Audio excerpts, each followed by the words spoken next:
में दो राज्यों में युद्ध छिड़ गया। छोटा जो राज्य था वो भयभीत था। हार जाना उस राज्य का निश्चित था। उसके पास सैनिकों की संख्या बहुत कम थी। दुश्मन के पास 10 सैनिक थे तो उसके पास एक सैनिक था। उस राज्य के सेनापतियों ने युद्ध पे जाने से इनकार कर दिया। उन्होंने कहा ये तो सीधी मूर्खता होगी। हम अपने आदमियों को व्यर्थ में ही मरवाने के लिए ले जाएं। हारना तो तय है। जब सेनापतियों ने इनकार कर दिया युद्ध पर जाने से, उन्होंने कहा हम अपना मुंह पराजय के कालिख से पोतने के लिए जाने को तैयार नहीं हैं और अपने सैनिकों को व्यर्थ में मरवाने की हमारी कोई मर्जी नहीं, ना हमारी कोई ऐसी इच्छा है। मरने की बजाय हार जाना ही उचित है। मरकर भी हारना है, जीत की तो कोई संभावना नहीं है। सम्राट भी कुछ नहीं कह सकता था क्योंकि आंकड़े सही थे, बात भी ठीक ही थी। तब उसने गांव में बसे एक फकीर के पास जाकर प्रार्थना की कि क्या आप मेरी सेना के सेनापति बनकर जाएंगे। ये उसके सेनापति को समझ में नहीं आई बात। सेनापतियों ने जब इनकार कर दिया तब एक फकीर को, जिसे युद्ध का कोई अनुभव नहीं, कोई अभ्यास नहीं, तो उसे भेजना कैसा ठीक रहेगा क्या? ये तो बिल्कुल अव्यवहारिक आदमी को आगे करने का क्या प्रयोजन हुआ। लेकिन वो आदमी राजी हो गया, वो फकीर। जहाँ बहुत से व्यवहारिक लोग राजी नहीं होते, वहाँ अव्यवहारिक लोग राजी हो जाते हैं, तैयार हो जाते हैं। जहाँ समझदार लोग पीछे हट जाते हैं, वहाँ जिन्हें कोई अनुभव नहीं, वे आगे आके खड़े हो जाते हैं।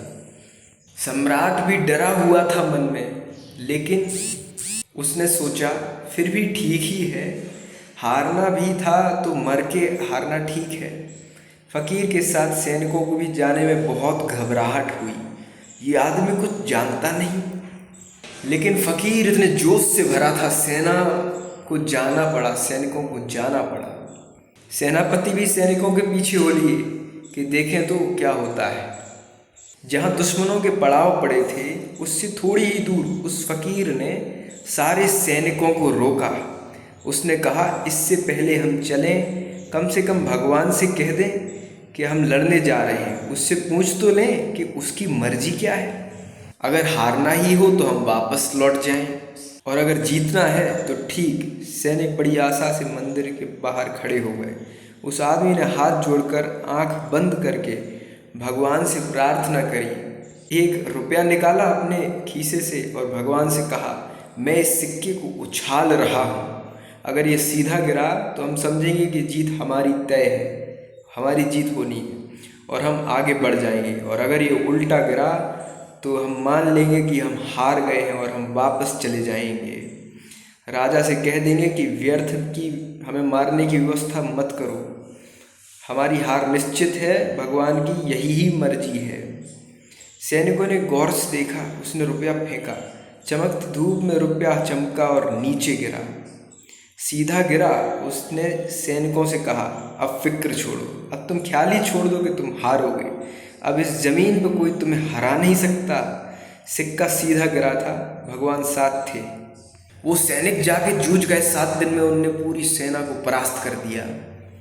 वो जीते हुए वापस लौटे। वापस लौटते समय उस मंदिर के पास उस फकीर ने कहा अब लौट के हम धन्यवाद तो दे दें। वे सारे सैनिक रुके और उन्होंने हाथ जोड़कर परमात्मा से प्रार्थना करी कि हम बहुत धन्यवादी हैं, बहुत धन्यवाद देते हैं कि तुम अगर हमें इशारा ना करते जीतने का तो हम तो हार ही चुके थे। तेरी कृपा और तेरे इशारे से हम जीते। उस सेनापति ने कहा इससे पहले कि भगवान को धन्यवाद दूं, अपने खीसे में जो सिक्का है मैं उसे देख लूं, जरा मुझे दिखाओ। उसने सिक्का दिखाया। वो सिक्का दोनों तरफ से सीधा था, उसमें कोई उल्टा हिस्सा तो था ही नहीं। वो सिक्का बनावटी था, दोनों तरफ से सीधा, उल्टा गिर ही नहीं सकता था वो सिक्का। उसने कहा भगवान को धन्यवाद मत दो, तुम आशा से भर गए जीत की, इसलिए जीत गए। तुम हार भी सकते थे क्योंकि तुम निराश थे और हारने की कामना से भरे थे। तुम जानते थे कि हारना ही है, हारना तय है। जीवन में सारे कामों की आशा और उनकी सफलता इस बात पर निर्भर करती है कि हम उनकी जीत की आशा से भरे हुए हैं या हार के ख्याल से डरे हुए हैं। बहुत आशा से भरे हुए लोग थोड़े से सामर्थ्य से इतना कुछ कर पाते हैं कि जितना बहुत सामर्थ्य से भरे हुए लोग नहीं कर पाते।